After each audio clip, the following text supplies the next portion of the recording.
चर्चा को आगे बढ़ा रहे हैं। महाराज जी, एक सवाल मेरा आपसे ही है। आपको दुनिया मानती है, धर्मगुरुओं के मुख से कोई भी शब्द अगर निकलता है तो लोग उसे बहुत ही औचित्य के साथ लेते हैं, समझते हैं कि नहीं, इन्होंने कहा है तो कुछ ना कुछ तो मायने होंगे। आपको लगता है कि शायद प्रेमानंद महाराज हों, अनिरुद्धाचार्य हों, इस प्रकार के बयानबाजी महिलाओं के ऊपर देना समाज में गलत मैसेज जा रहा है, या फिर आप इसे कैसे देखते हैं? देखिए, आपने जो प्रश्न किया है, वर्तमान में ये मुद्दा इस समय बहुत ज़्यादा चल रहा है कि जिनका आपने नाम उल्लेख किया, उन्होंने महिलाओं को लेकर के जो टिप्पणी की है, उस टिप्पणी को मैंने समाचार पत्रों के माध्यम से जाना, तो मैं यही कह सकता हूँ कि अपने आप में ना व्यक्तिगत रूप से मैं अपनी निजी राय ये देता हूँ कि ये टिप्पणी बहुत निंदनीय है। और व्यासपीठ पर बैठ करके बोलने वाले लोग, धार्मिक गद्दियों पर बैठ करके बोलने वाले लोग, सनातन धर्म से जो जुड़े हैं, कम से कम उनको अपने उस आसन की मर्यादा का बहुत ध्यान रखना चाहिए। आप जो बोल रहे हैं उसको सोशल मीडिया के माध्यम से, चैनलों के माध्यम से करोड़ों लोग सुनते हैं, तो आप वो चीज़ परोसिए जो उनके जीवन को और परिष्कृत करे, संस्कारित करे, उनको देख करके और लोग सीख सकें। ऐसा जीवन बनाने की कोशिश करनी चाहिए। आप एक मुद्दा बनाएं अपने को प्रसिद्ध करने के लिए, फिर उसकी आड़ लेकर के धन की अपेक्षा करें, तो इस तरीके के ताने बाने को बुन करके और विवाद को जन्म देना एक सुनियोजित तरीके से, फिर उस विवाद के जरिए धन उपार्जन करना, इस तरह की प्रवृत्ति से बचना चाहिए। 3-3 BMW गाड़ियां चलती हैं सुबह काफिले में, ऐसा सिक्योरिटी पर्पस चलता है जैसे मान लीजिए कि क्या है, चलिए लोग दर्शन करने आते हैं, मान लेते हैं, और उन्हीं की वाणी से लोग जब सुनते हैं तो उसको फॉलो भी करते हैं। आज उन्हीं की वाणी से जब मैं लोगों को बता रहा था तो कई लोगों को, कई महिलाओं को बुरा भी लग रहा था कि नहीं, ऐसा तो नहीं बोलना चाहिए। आपको लगता है ये सोशल मीडिया, ये रील बनाने का जमाना, ये इंस्टाग्राम के जमाने ने सब कुछ धर्म को भी साइड में करने की कोशिश करें लोग? देखिए, हमारा जो वैदिक सनातन धर्म है, आज के वर्तमान परिप्रेक्ष्य में इसकी विडंबना ये है कि हमारे जो शंकराचार्य भगवान है, इन पदों पर जो आसीन है, कहीं ना कहीं उनकी शक्ति जो है वो कम होती हुई दिखाई देती है। जैसे हमारा ये लोकतंत्र है, संसद इसका मंदिर है, एक सर्वोच्च शक्ति है जो नियंत्रित करती है। धार्मिक जगत में भी हमारी जो सर्वोच्च सत्ता है वो नियंत्रित करे और एक उसके लिए व्यवस्था को तैयार करे कि उस व्यवस्था के अनुरूप जो लोग हैं उनको ही किसी चीज पर अपने वक्तव्य को देने का अधिकार हो। अब जिसके मन में आता है वो उसको बोलने लगता है, तो वो कहीं ना कहीं प्रसिद्धि के लिए। सोशल मीडिया के कारण अब सब में एक होड़ मची हुई है। धार्मिक जगत से जुड़े जो लोग हैं उनको लगता है कि जितना हम ऐसा सनसनीखेज बोलेंगे, विवादित बोलेंगे, उतना ज्यादा लोग हमारे रील्स को देखेंगे, हमारे इनको देखेंगे, उनको देखेंगे, तो उससे हमारी और संख्या बढ़ेगी। संख्या बढ़ेगी तो धन आता है उसके पीछे चलता हुआ। तो उस उद्देश्य को लेके नहीं, लोक मनोरंजन के लिए साधु का वक्तव्य कभी नहीं होता। उसका वक्तव्य मन के रंजन के लिए होता है, मनोरंजन के लिए बिल्कुल नहीं होता।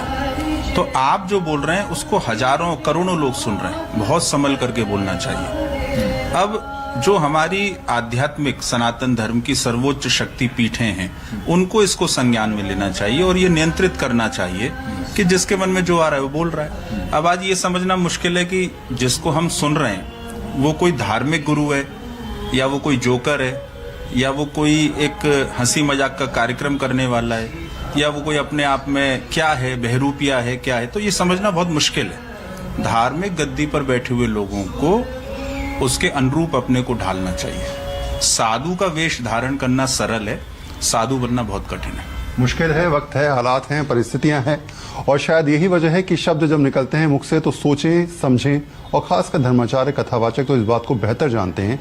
जब आप हजारों की संख्या में, लाखों की संख्या में लोगों को ईश्वर की कहानियां समझाते हैं, किस्से समझाते हैं, ईश्वर के दर्शन प्रारूप कराते हैं, और ऐसे में आपके मुख से कोई ऐसी बात निकल जाए जो लोगों के दिल को तोड़ती नजर आए, तो शायद अपने आप में आपके सवाल उठेंगे।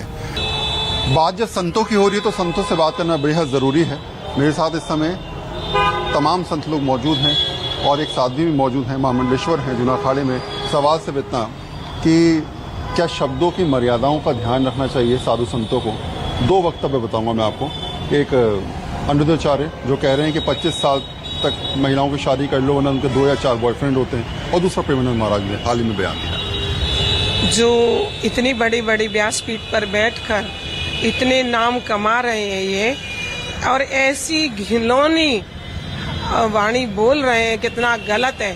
पूरे देश की बेटियां और माताएं सब भड़की हुई हैं। ऐसी ऐसी वाणी बोलेंगे तो हम संत होकर ऐसी वाणी बोलेंगे तो हमारे बच्चों की, आने वाली पीढ़ियों की सुरक्षा कैसे होगी।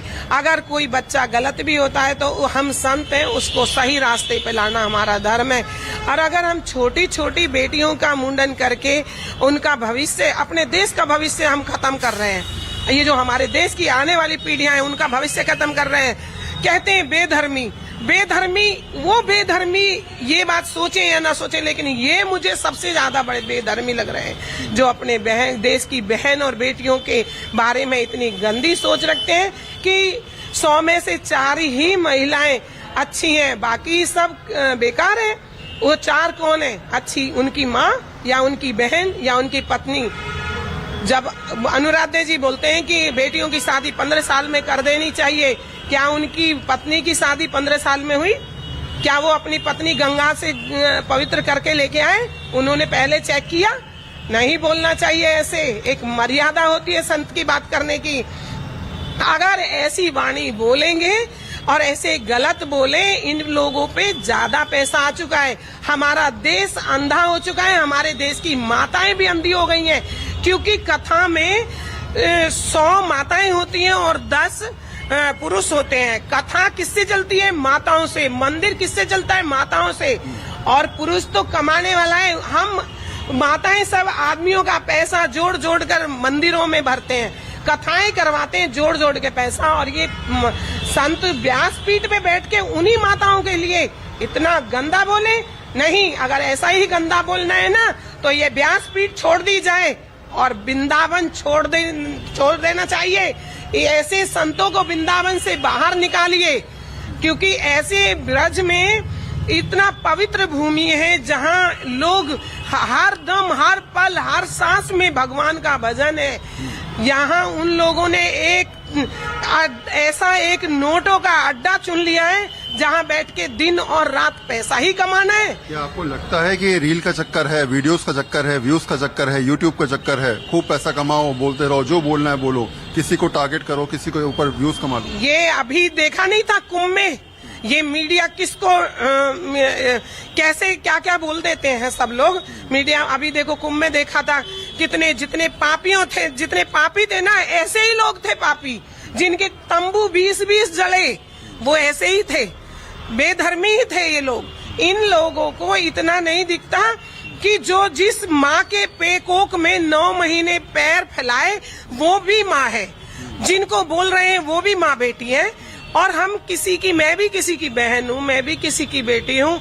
अगर मेरे लिए कुछ बोला जाएगा, मैं एक संत हूँ, मैं अपने पूरे देश की बेटियों के साथ हूँ, मैं पूरी देश की माताओं के साथ हूँ। अनुराधा जी क्या सेवा करेंगे? अरे 2 लाख से ऊपर अपने हाथ से कमा कर खर्चा करके और ऑपरेशन करवा चुकी हूँ मैं। गांव गांव से, गली गली से गाड़ियों में मरीजों को लाती थी और ऑपरेशन करवा करके छोड़ के आज भी मैं कैंप लगाती कंटिन्यू। 30 साल हो गए मुझे कैंप लगाते हुए, देश की सेवा करते हुए।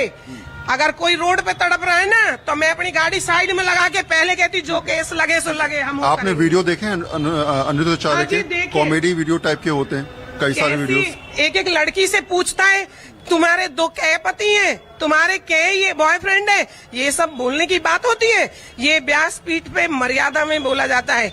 व्यासपीठ पे क्या, ये तो कोई अकेले में भी नहीं बोल पाता जैसे अनुराधा जी और ये सब बोल रहे हैं। और रही प्रेमानंद महाराज जी, आपकी तो बहुत उम्र है, आप तो वैसे भी शरीर से बताते हैं मैं पीड़ित हूँ, और भगवान से प्रार्थना करते हैं, हम भी हाथ जोड़ा करते हैं कि महाराज को ठीक करें ठाकुर जी, कृपा बना के रखना। और आप हमारे लिए ऐसी वाणी बोल रहे हैं तो हम क्या बोलें? ऐसे लोग अगर इतना गंदा बोले तो उनको